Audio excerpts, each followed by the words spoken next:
Hello students, आज की इस वीडियो में मैं आपको बताऊंगा Haryana board class 9 home science का जो है फाइनल एग्ज़ाम में जो पेपर होगा मार्च 2025 में।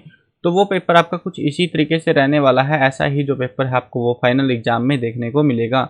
शुरू करते हैं वीडियो को। मैं हूं अजय और आप देख रहे हैं CCL चैप्टर। लेकिन वीडियो शुरू करने से पहले ही आपको बता दूं कि अगर आपको बाकी सब्जेक्ट के मॉडल पेपर्स की वीडियो देखनी है, सैम्पल पेपर की, डिस्क्रिप्शन में प्लेलिस्ट का लिंक मिल जाएगा, वहां से देख लेना। उसके अलावा आपको एक वेबसाइट बता देता हूँ, गूगल पर जाओ और सर्च करो ये नाम cclchapter.com। इस वेबसाइट पर आपको हरियाणा बोर्ड के लिए सारे सब्जेक्टों के model paper, old papers, books के सॉल्यूशंस, जो जो चीज़ें आपको चाहिए होंगी, सब चीज़ें इंपॉर्टेंट क्वेश्चन वगैरह फाइनल एग्जाम के लिए, जिससे आपका score full out of full कर सकते हो, तो इस वेबसाइट पर मिल जाएंगे। तो जरूर से विजिट कर लेना। अब देखते हैं जो आपका पेपर है होम साइंस का वो किस तरीके से रहने वाला है, कैसे कैसे क्वेश्चंस आपको देखने को मिलेंगे। 2.5 घंटे का आपको टाइम मिलेगा और 60 नंबर का पेपर रहेगा। तो हिंदी और इंग्लिश दोनों मीडियम में आता है पेपर एज यूजुअल। देखो, आप एक चीज़ और बताना कमेंट्स में, आपने जो होम साइंस सब्जेक्ट ले रखा है वो कौन से मीडियम है? हिंदी मीडियम है आपका या इंग्लिश मीडियम है? ठीक है, तो बता देना, जिससे मेरे को और ज़्यादा आइडिया लग पाए कौन से मीडियम में पेपर सोल्व कराने थे। ठीक है, इसलिए मैं पूछ रहा हूँ आपसे। फिलहाल मैं इस पेपर को हिंदी मीडियम में सोल्व करा दूंगा, जिससे आपको मोस्टली स्टूडेंट का जहाँ तक मेरे को आइडिया है हिंदी में है, बट आपका अगर इंग्लिश मीडियम है तो बताना जरूर से कमेंट में, ठीक है। या फिर हिंदी मीडियम है तो हिंदी मीडियम भी मेंशन कर सकते हो। पहला क्वेश्चन देखते हैं। फर्स्ट क्वेश्चन है, निम्नलिखित में से कौन सा प्राकृतिक रेशा है? तो कौन सा है? ऊन जो है एक प्राकृतिक रेशा, नेचुरल फाइबर है। कौन सा संसाधन सभी के पास समान रूप से होता है? तो वो क्या है? समय। बाकी सब तो डिपेंड करता है, बट समय सबके पास बराबर ही होता है। अस्थायी दांतों की संख्या कितनी होती है? अस्थायी दांतों की संख्या होती है 20। नेक्स्ट क्वेश्चन देखते हैं, निम्नलिखित में से कौन सा प्राथमिक उपचारकता का गुण नहीं है? तो कौन सा नहीं है? वो है यहाँ पे झगड़ालू। ये कोई गुण नहीं है उपचारकता का। नेक्स्ट क्वेश्चन देखते हैं, करंट लगने पर करंट की तार को किस वस्तु से हटाना चाहिए? तो किससे हटाना चाहिए? लकड़ी की छड़ से। जबकि ये तो धातु है, इनसे तो करंट वैसे ही आ जाएगा। यह बाथरूम में दुर्घटना का कारण हो सकता है। इनमें से कौन सा जो है कारण हो सकता है बाथरूम में दुर्घटना होने का? फिसलना, बेहोश हो जाना, चक्कर आना, कोई नहीं। तो क्या हो सकता है? फिसलना। एक शब्द में उत्तर देना है इनको। जो ये क्वेश्चन आएंगे आपके 3 क्वेश्चन होंगे, इनमें 1 वर्ड आंसर रहेगा। गर्भ में लड़कियों की हत्या पर प्रतिबंध अधिनियम कब पारित किया गया था? तो कब किया गया था? 1994 में, 1994 में। अगला क्वेश्चन देखते हैं, गृह विज्ञान की किस शाखा का अध्ययन करके हम कपड़ा डिजाइन, बुटीक, कपड़ा उत्पादक और निर्यातक जैसे पेशे कर सकते हैं? तो किसका है वो? वस्त्र विज्ञान और परिधान। तो ये जो है हम इसका इस्तेमाल कर सकते हैं, इसकी जो है पढ़ाई कर सकते हैं। अब जो है एक चीज़ और बताता हूँ, अगर आपने किसी ने इंग्लिश मीडियम में भी ले रखा है और सोचेंगे कि सर हमारे पेपर हमारे तो आंसर करा ही नहीं दे, वेबसाइट cclchapter.com पर आपको आंसर की मिलेगी। वहाँ पर पेपर का जो सॉल्यूशन है वो इंग्लिश मीडियम में भी करा रखा है मैंने, हिंदी मीडियम में भी करा रखा है। तो वहाँ से जो है PDF डाउनलोड कर लेना, उससे अपना जो है सोल्व कर लेना, पढ़ लेना, ठीक है। अगर आपका इंग्लिश मीडियम है, देखो दोनों मीडियम एक ही वीडियो में नहीं कवर करा सकते, एक मीडियम ही रहता है मोस्टली। लेकिन अगर तभी मैं पूछता हूँ कि कौन से मीडियम है, ताकि मेजोरिटी स्टूडेंट्स को हम कवर कर पाएँ। आगे बढ़ते हैं नेक्स्ट क्वेश्चन पे। शहरीकरण के प्रभाव के कारण किस प्रकार के परिवारों की संख्या में वृद्धि हुई है? तो किस परिवार के? एकल परिवार। एकल यानी कि छोटे परिवार जो टाइप के होते हैं वो एकल परिवार। आगे जो आएंगे, रिक्त स्थान भरने हैं। गृह विज्ञान में कुल खालिस्तान क्षेत्र है, कितने क्षेत्र हैं? वो 5 क्षेत्र हैं। भारत सरकार ने लड़कियों के लिए कक्षा खालिस्तान तक मुफ्त शिक्षा की व्यवस्था की है। तो कक्षा 8 तक जो है मुफ्त शिक्षा की व्यवस्था कर रखी है। आगे बढ़ते हैं नेक्स्ट क्वेश्चन, विटामिन सी की कमी से के कारण खालिस्तान रोग हो जाता है। तो विटामिन सी से सक्रिय रोग हो जाता है। सारे विटामिनों का पढ़ लेना, वैसे सारे काम के होते हैं।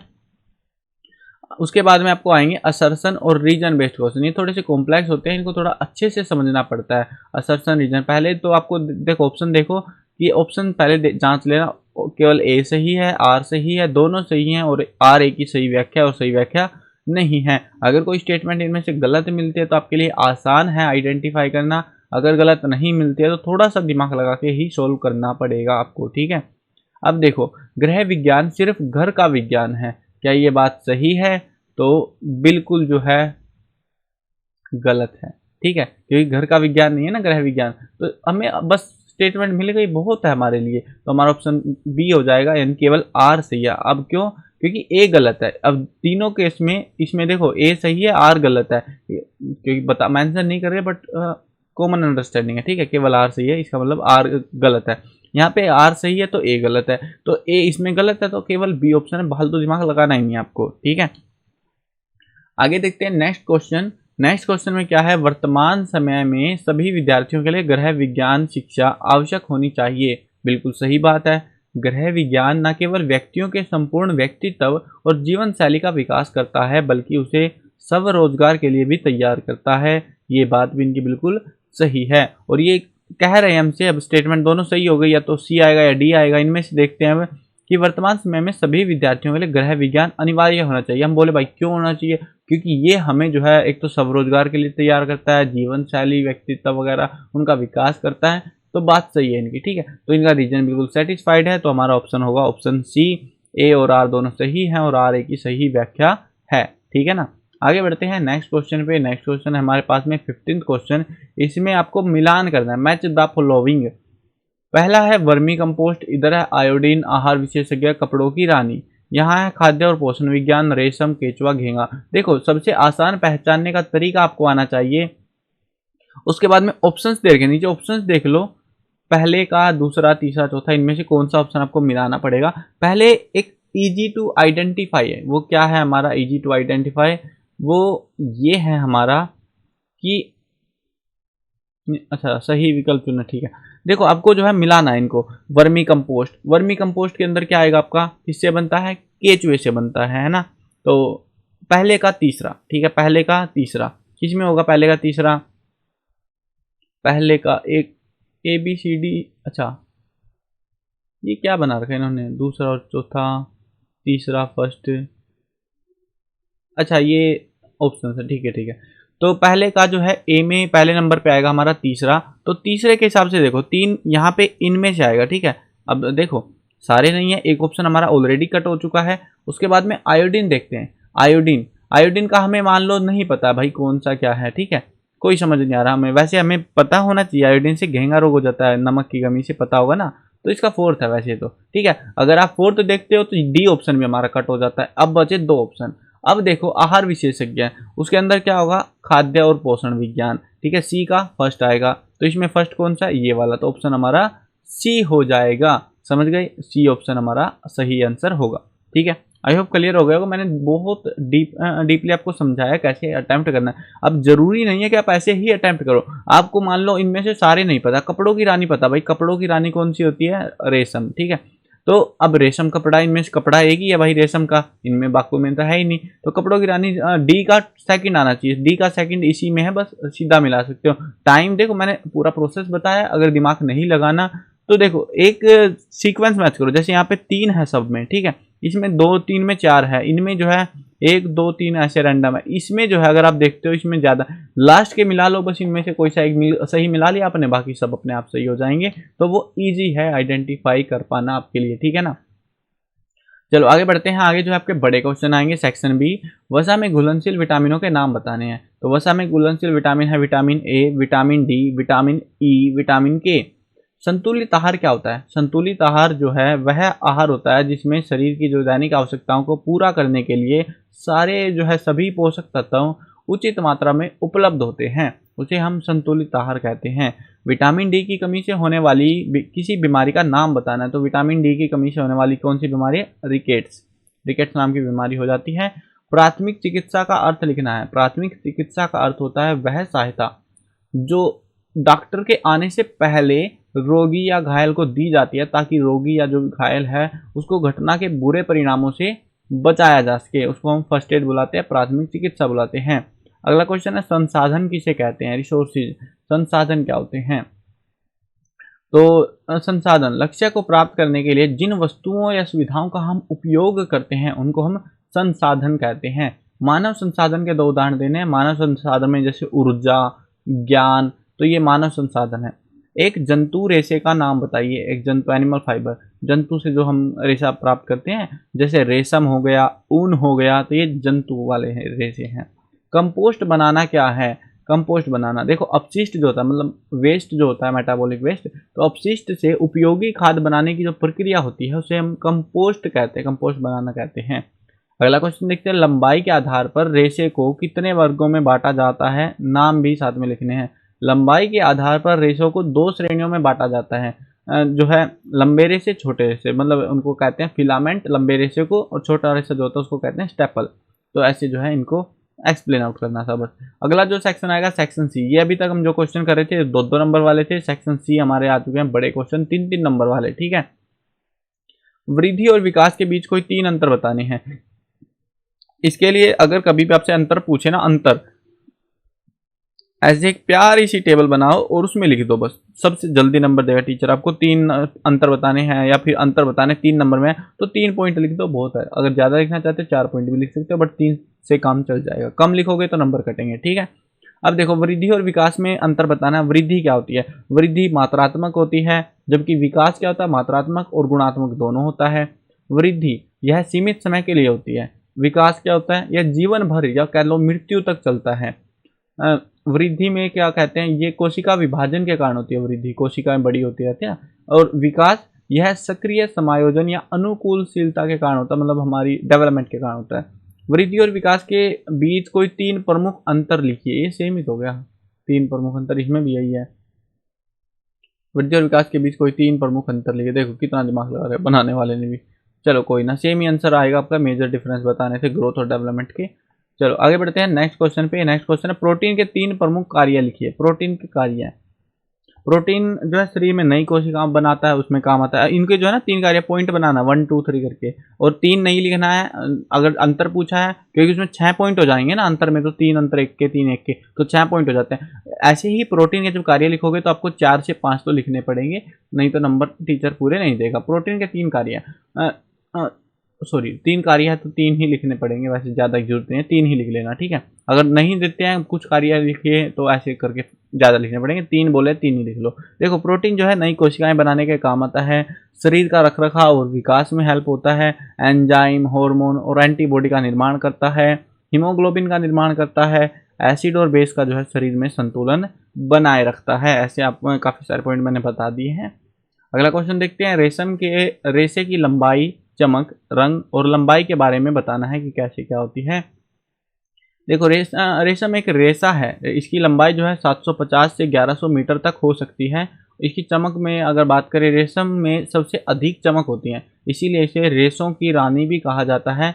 इसका रंग जो है क्रीम से लेके भूरे रंग तक का देखा जाता है, होता है। अगला क्वेश्चन देखते हैं, मिश्रित रेशे क्या होते हैं? मिश्रित रेशों के कुछ उदाहरण दीजिए। जब एक से अधिक जो है एक से अधिक प्रकार के रेशों को मिलाकर, मतलब मिश्रित समझ ही रहे हो, मिलाना है ना, तो मिलाकर कोई रेशा तैयार किया जाता है, उसे मिश्रित रेशा कहते हैं। जैसे कि यहाँ पे कॉटन वूल होता है जिसमें कपास और ऊन को मिला देते हैं, उदाहरण दे रहे हैं यहाँ पे। ठीक है ना, टेरिकोन हो गया, टेरिलीन और कपास को मिला लेते हैं। टेरिसिल्क हो गया, टेरिलीन में रेशम को मिला लेते हैं। टेरीवूल हो गया, टेरिलीन में ऊन को मिला लेते हैं। कॉटन सिल्क हो गया, कपास और रेशम को मिला लेते हैं। तो इस तरीके से जो है ये मिश्रित रेशे बनाए जाते हैं। आगे बढ़ते हैं नेक्स्ट क्वेश्चन पे, मातृसत्तात्मक परिवार और पितृसत्तात्मक परिवार के बीच में अंतर स्पष्ट करना है। तो यहाँ पे जो है अंतर देखते हैं, क्या क्या अंतर है। मातृसत्तात्मक परिवार, इस प्रकार के परिवार में पत्नी अपने पिता के घर में रहती है। पत्नी जो है अपने पिता के घर में ही रहती है। बच्चे का वंश, इसी की बात करेंगे पहले हम एक साइड की, क्योंकि नहीं तो आप कंफ्यूज हो जाओगे। मातृसत्तात्मक परिवार में तो यहाँ पे जो है पहले तो जो पत्नी है वो अपने पिता के घर पे रहती है। बच्चे का वंश माता की ओर से निर्धारित किया जाता है। पत्नी अपने परिवार का उपनाम नहीं छोड़ती, बल्कि बच्चे भी माँ का ही उपनाम ले लेते हैं। महिला को परिवार की संपत्ति पर स्वामित्व और परिवार के निर्णय लेने का पूरा अधिकार होता है। तो ये मातृसत्तात्मक परिवार। पितृसत्तात्मक परिवार में क्या होता है, इस परिवार में पति का घर पत्नी का स्थायी निवास होता है। बच्चे का वंश पिता की ओर से निर्धारित होता है। महिला अपने परिवार की उपाधि छोड़कर पति के परिवार की उपाधि को स्वीकार कर लेती है।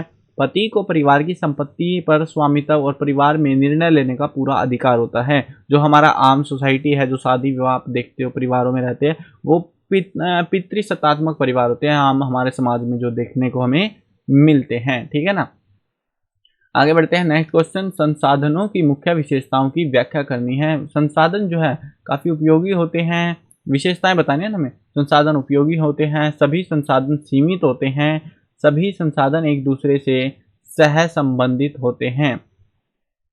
आगे बढ़ते हैं, और भी काफी सारे अगर पॉइंट लिखना चाहो तो लिख सकते हो अपने हिसाब से बना के। अपशिष्ट कम करने के लिए कुछ सुझाव दीजिए। जब आप खरीदारी करने जाए तो खुद का कपड़ा का बैग लेके जाएं, जिससे कचरा नहीं फैलेगा ना, कचरा कम करना हमें, तो उसके बारे में। जहां तक हो सके प्लास्टिक बैग का कम उपयोग करें। घरों में 2 डस्टबिन रखें, एक में हरा और एक में नीला, मतलब कि डस्टबिन में अलग गीला सूखा कपड़ा होता है, जैसे कचरा होता है, मतलब कुछ रिसाइकलेबल कचरा होता है, कुछ नॉन रिसाइकलेबल, उसके हिसाब से उनको अलग अलग डाइवर्सिफाई करके ही इस्तेमाल किया जाए। एक बच्चे के अस्थायी दांतों के विकास के क्रम के बारे में लिखना है हमको, कि कैसे होता है, तो किस तरीके से हो सकता है वो, ठीक है। तो एक अगर बच्चा स्वस्थ है, देखो अस्थायी दांत यानी टेम्परेरी, जो 20 दांत होते हैं शुरुआत में, उनके विकास बताने। अगर बच्चा स्वस्थ है तो 5वें महीने से दांत निकलने शुरू हो जाते हैं। पहले निचले जबड़े के आगे के 2 दांत निकलते हैं, फिर ऊपरी जबड़े के दांत निकलते हैं। करीब 2 से 3 साल तक अस्थायी दांत निकलते रहते हैं और इनकी संख्या 20 तक होती है। तो इस तरीके से हमें एक्सप्लेन करना था। नेक्स्ट क्वेश्चन देखो, 30 क्वेश्चन सेक्शन डी आ चुका है हमारे पास में, बड़े क्वेश्चन 5 नंबर वाले, ठीक है। 5 नंबर वाले आपको 2 क्वेश्चन मिलेंगे यहाँ पे, और इनमें आपको जो है ऑप्शन भी देखने को मिलेगा, जो आपका मन करे वो कर लेना। ऊनी रेशे की भौतिक गुणों की व्याख्या कीजिए। पहले तो हमें ये बताना है, इस रेशे से बने कपड़े, ऊनी रेशे से बने कपड़े जो है मुलायम और कोमल होते हैं। सर्दियों के मौसम में इसे पहनने से हमें गर्मी की अनुभूति होती है, गर्मी लगती है, मतलब सर्दी से बचते हैं बेसिकली यार। ऊन के कपड़े सर्दियों में तो पहनते हैं। इसकी संरचना की अगर हम बात करें तो सूक्ष्मदर्शी के नीचे उनके तंतुओं की परतें कई जगहों पर एक दूसरे पर चढ़े हुए दिखाई देते हैं। लंबाई जो है, ऊन एक जो है स्टेपल यानी छोटा रेशा होता है। इस रेशे की लंबाई 1 से 18 इंच हो सकती है। मजबूती की बात करें तो यह एक कमजोर रेशा होता है, गीला होने पर इसकी मजबूती और भी ज़्यादा कम हो जाती है। लचीलापन की बात करें तो इस रेशे में बहुत लचीलापन होता है, बहुत फ्लेक्सिबल रेशा होता है। पानी सोखने की क्षमता की बात करें तो यह पानी और नमी को सोखने की शक्ति बहुत ज़्यादा होती है। आपने देखा होगा ना, ऊनी कपड़े बहुत ज़्यादा पानी पी लेते हैं, तो वो चीज़ है ये। अब कपास से रेशे की भौतिक गुणों की व्याख्या करें तो भौतिक गुणों में कपास में क्या क्या होता है। देखो, इस रेशे से बने कपड़े खुरदरे और सख्त होते हैं, आपको हाथ लगाने से पता लग जाता है, ऐसे सॉफ्ट सॉफ्ट नहीं होते, वो हार्ड से फील होते हैं। संरचना की बात करें तो सूती रेशे को माइक्रोस्कोप में देखने पर यह एक सपाट मुड़ी हुई रिबन की तरह दिखाई देते हैं। इसकी जो लंबाई है वो आधे इंच से 2 इंच तक हो सकती है। मजबूती की बात करें तो ये एक बहुत मजबूत रेशा होता है और इसीलिए बहुत ज़्यादा रगड़ को झेल सकता है। गीला होने पर इसकी ताकत और भी ज़्यादा बढ़ जाती है। जस्ट ऑपोजिट है काइंड ऑफ सेंस में। चमक की बात करें तो इसमें कोई चमक नहीं होती। लचीलापन की बात करें तो ये लचीला भी नहीं होता, इसमें जल्दी सिलवटें पड़ जाती हैं। अगर आपका जो कपड़ा है प्योर कॉटन का है, कपास का है, तो आपका जो है ना, मतलब गुलझटे बहुत जल्दी पड़ेंगे, उसमें निशान बहुत जल्दी आ जाते हैं, तो पता लग जाएगा ओरिजिनल है कि डुप्लीकेट।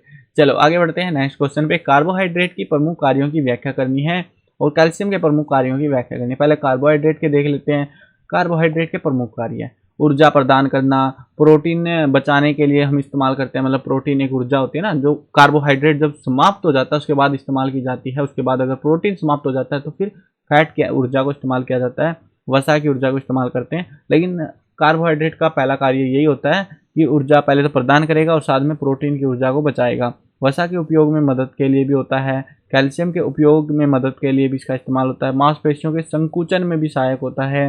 केंद्रीय नाड़ी संस्थान के लिए भी आवश्यक होता है। भोजन को स्वादिष्ट बनाने के लिए भी आवश्यक होता है। आमाशयिक कार्यों में मदद के लिए भी आवश्यक होता है। ऐसे अगर हम कैल्शियम की बात करें, कैल्शियम का सबसे पहला यूज सबको पता है, हड्डियों का निर्माण करता है, दांतों का निर्माण करता है, शरीर की वृद्धि और विकास के लिए जरूरी होता है, और खून के थक्के जमने से जो है, थक्के जमाने में सहायक होता है। मतलब जैसे नट्स कुछ कट गया, आपको कट लगा तो खून निकलता ना रहे, जो खून है वो रुक जाता है थोड़े टाइम के बाद ना, तो वो थक्का जमना बोलते हैं उसको, तो वो उसमें सहायक होता है। दिल की धड़कन को नियंत्रित करता है। अमल और क्षार को संतुलन को नियंत्रित रखता है। तो ये सारे कार्य होते हैं कैल्शियम के, ठीक है। 5 नंबर का क्वेश्चन है, 5 से 6 पॉइंट आपको पता होने चाहिए, लिखने चाहिए, और पॉइंट बना के लिखने हैं, ठीक है ना। ऐसे मत लिख देना मुंह उठा के सीधे टेप आए कुछ भी, तो पॉइंट बना के लिखना है ताकि टीचर आपको जल्दी से जल्दी ज़्यादा से ज़्यादा नंबर दे सके। तो ये था आपका कंप्लीट पेपर। आई होप आपको क्लियर हो गया होगा। और बाकी के पेपर्स की वीडियो देखनी है, डिस्क्रिप्शन में प्लेलिस्ट का लिंक है, वहाँ से देख लेना। और अगर किसी ने इंग्लिश मीडियम में ले रखा था तो भाई इंग्लिश मीडियम वालों के लिए भी वेबसाइट cclchapter.com पर आंसर की अवेलेबल है। वहाँ पे सबके लिए है, हिंदी मीडियम की भी आंसर की है वहीं पे, और इंग्लिश मीडियम के एक ही PDF मिल जाएगी आंसर की जहाँ पर इंग्लिश हिंदी दोनों मीडियम में आपको आंसर की मिलेंगी। तो वहाँ से आप जो अपनी प्रिपरेशन कर सकते हो, प्रैक्टिस कर सकते हो और भी अच्छे से, ठीक है।